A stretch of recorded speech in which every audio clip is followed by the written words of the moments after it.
Hi, this is Gila. Yesterday, as I'm recording this, a former member of the Israeli parliament, the Knesset, Rabbi Yehuda Glick, was arrested by Israeli police on the very holiest Jewish site of all, the Temple Mount in the Israeli capital of Jerusalem. This is where the two Jewish temples stood for hundreds of years before they were both sacked and burned. For the last 2,000 years, Jews have observed 3 weeks of mourning for the loss of the Holy Temple, culminating in a 25-hour fast, no food or water. Many commandments in the Torah can only be carried out in the rebuilt temple. This is how important our holiest site is to the Jewish people.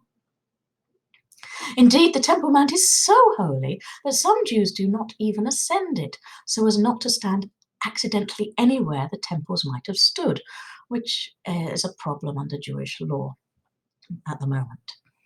However, there are measurements given in the Jewish Talmud which make clear that most of the vast area of the Temple Mount is actually fine for Jews to walk on, so long as they are properly prepared beforehand and know where to avoid. The Al-Aqsa Mosque is at the south end of the Temple Mount and facing directly towards Petra, which according to archaeologist Dan Gibson is where the original Mecca actually was, is not near anywhere the temples might have stood, and so there would be no problem for Muslims to continue to worship there when the temple is finally rebuilt, if they wish to do so. However, early Muslim conquerors of the Jewish homeland of Israel deliberately placed another building, the Dome of the Rock, over where the temple stood to show the supposed supremacy of the newly invented religion of Islam, and where the Holy of Holies had been placed, so holy to Jews that only the high priest himself could enter and stand there once a year on Yom Kippur, the Day of Atonement. That could not remain in place with a rebuilt and restored temple, which, according to a prophecy from Isaiah, written down over 2,500 years ago, will be where all the peoples of the earth, whether Jewish or not, will pray to the one loving Creator of us all. For hundreds of years under Islamic rule, Jews were oppressed dhimmis and forbidden to pray on the Temple Mount or even go up on it, although it is recorded that the Jewish sage Maimonides actually did so some 800 years ago, no doubt pretending to be a Muslim at the time. However, the Temple Mount was restored to Jewish control finally in 1967, but day-to-day oversight of the site was, utterly foolishly and totally contrary to Jewish law, given over to the Muslim Waqf, and outrageously and illegally, Jews are forbidden to pray there and are limited to short visiting times, entering over only one rickety bridge, when there are in fact many entrances to the Temple Mount. Imagine Muslims being forbidden to pray at the Kaaba in Mecca, or Christians being forbidden to pray at the Church of the Holy Sepulchre in Jerusalem, where Jesus is thought to have been crucified and buried, and you will get an equivalent idea of how absurd and utterly offensive it is that Israeli police and members of the Islamic Waqf watch religious Jews carefully on the Temple Mount in case they appear to be praying.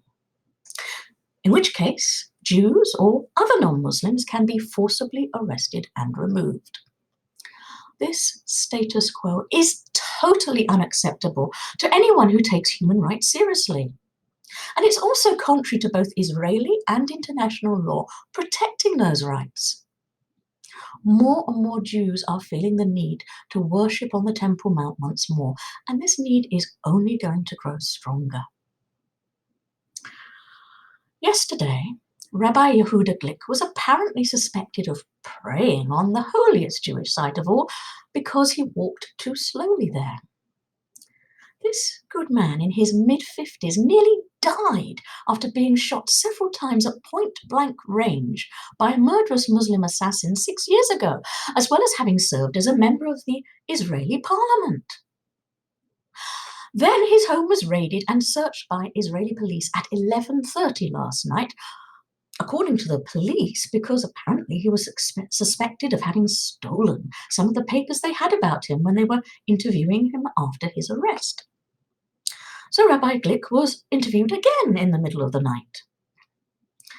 He described this police invasion of his home on Twitter, understandably, as harassment.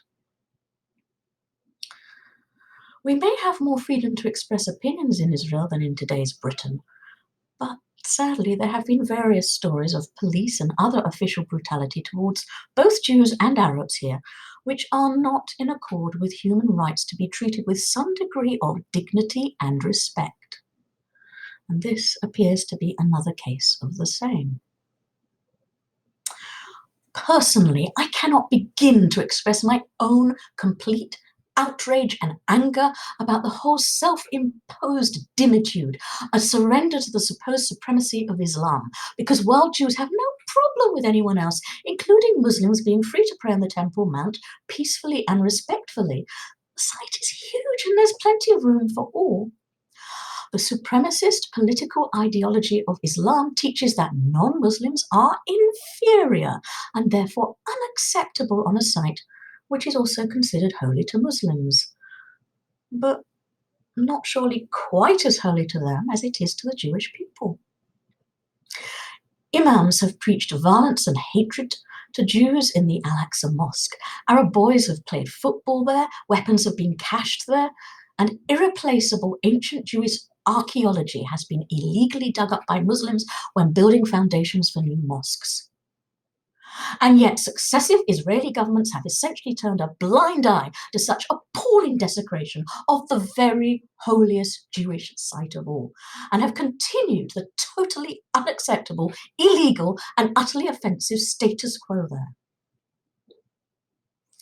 Certainly, when I have ascended the Temple Mount in the past, I've always prayed there, as I'm sure every other religious Jew has done or tried to do, as is surely my right as well as the deep need of my soul. But to have to do so surreptitiously under my breath or in my heart and carry on walking, as well as risking arrest from Israeli police officers while doing so, is completely outrageous as well as ridiculous beyond belief. This whole self-imposed impression of our own people, and indeed of all non-Muslims on the very holiest Jewish site of all, urgently needs to end, and soon. Thank you so much for listening. Below, I'm going to put a link to an article about Rabbi Glick. I'm also going to put contact details for the Israeli Prime Minister, Prime Minister Netanyahu, if you want to write to him to express your own outrage at this complete denial of human rights to all non-Muslims on the very holiest Jewish site of all. Thank you so much. Have a good day, and please support human rights, stand up for freedom, freedom of speech, and the right for all people to be treated equally with dignity and respect and equal justice under the law. Thank you. Goodbye.